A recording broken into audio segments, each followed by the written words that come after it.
mo ba ng bagong adventure? Tara na at puntahan natin ang Cebu Ocean Park. Konting lakad lang nito guys mula sa SM Cebu, mararating mo na ito.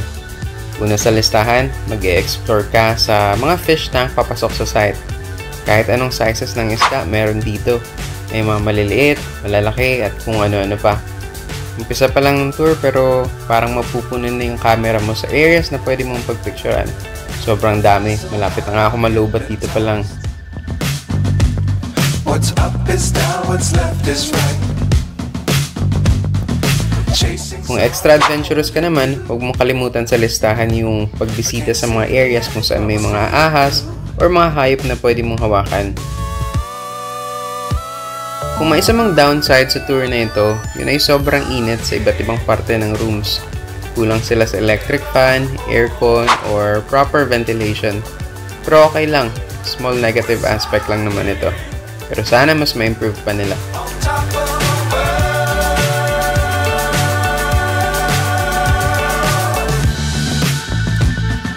Dangerous times, don't fly too high. Be sure to keep the ground in sight. May feeding time din para sa isang napakalaking buhaya.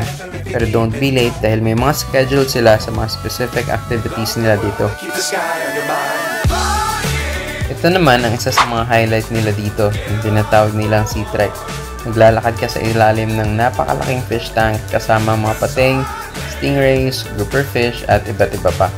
Pwede kang mag-underwater trekking and fish pa. Pero kahit maglakad ka lang dito sa main tank nila, sobrang sulit na. Isa ito sa mga dapat mong isama sa mga checklist mo.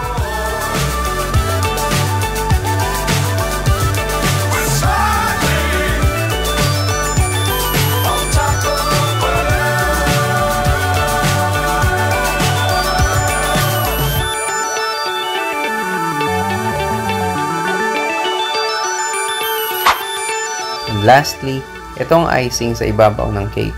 Masarap na pagkain habang nanonood ng mga isda sa napakalaking fish tank. Parang nasa ilalim ka ng dagat habang kumakain ka dito. Pero medyo expensive lang yung mga pagkain nila dito. Pero it's worth trying na din kahit papano.